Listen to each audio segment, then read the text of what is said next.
Top US commander has proposed relaunching a program to train and equip Syrian rebels.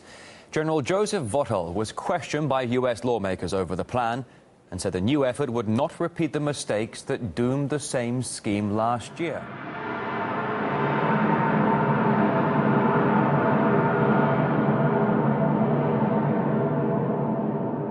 Back then, weapons given to the rebels reportedly ended up straight in the hands of terrorists, while fighters trained by the US are known to have joined the al-Nusra terror group. This time around, however, Votel said fighters would not be vetted before the training, but rather their leaders would be. Washington has somewhat struggled in the past to distinguish between what is known as moderate rebels and terrorists.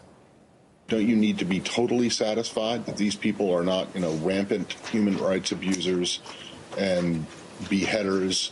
What is it that gets them across that hurdle? It is not. I don't think it is. I don't think we can enumerate it. I don't think we can enumerate it. I don't think we can enumerate it. And Defense Secretary Ashton Carter admitted that identifying the fighters that are not sympathetic to Islamic State has been proving very hard. We are trying to recruit and identify people that, as you put it, can be counted on to have the right mindset and ideology, not be aligned with groups like ISIL. It turns out to be very hard to identify people who meet both of those criteria. The previous Train and Equip program was set to prepare 15,000 fighters by 2017. However, last year, the US military admitted the scheme was falling well short of that goal. Can you tell us what the total number of trained fighters remains? We're talking four or five. We're talking four or five. Let's not kid ourselves, that's a joke. The Pentagon is trying to resurrect a dead horse. There's no way of telling who the good guys and the bad guys are in terms of the so-called opposition. These fighters primarily are out to overthrow Assad. Their intention is not to go after ISIS. The US commander has proposed relaunching a program to train and equip Syrian rebels.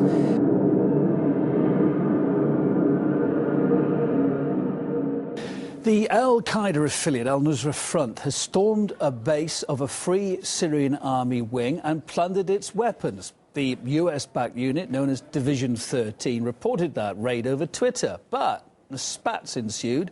Al-Nusra Front contests Division 13 claims. This is the story coming up.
This isn't the first time, of course, this happens with this U.S. policy regarding arming rebels. In fact, the al-Nusra or Syrian al-Qaeda has directly, in fact, received in the past weapons from the CIA.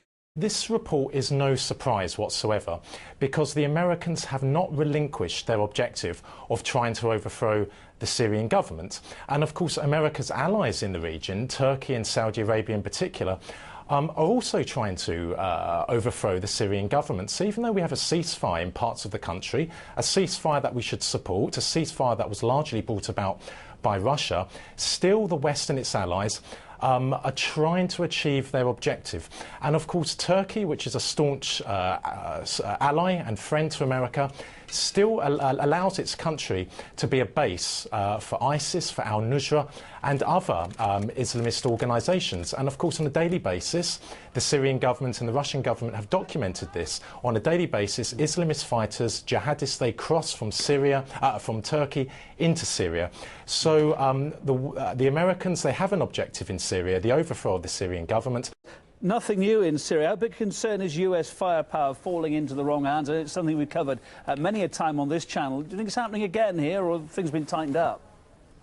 It's history repeating itself. History repeating itself. We can go back to Afghanistan in the 1980s when the Americans teamed up with the Mujahideen, including bin Laden, to fight the Soviet army. Of course, the Americans never thought about who they were getting into bed with.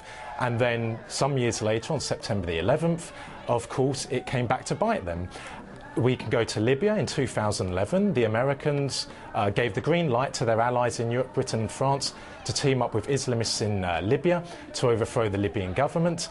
And now we see that Libya, of course, has become a hotbed of Islamic fundamentalism, a hotbed of Islamist terrorism. And it's the same in Syria. The Americans, they're opportunists. They see an opportunity to achieve an objective in a geostrategic part of the world, and now we're talking about Syria. And of course, the way you overthrow the Syrian government is to work with some of the most deadly enemies of the Syrian government, and they are Islamist fighters. And let's not forget, IS, al-Nusra, Free Syrian Army, they are all Islamists. They are all Islamist terrorists. They are all as dangerous as each other.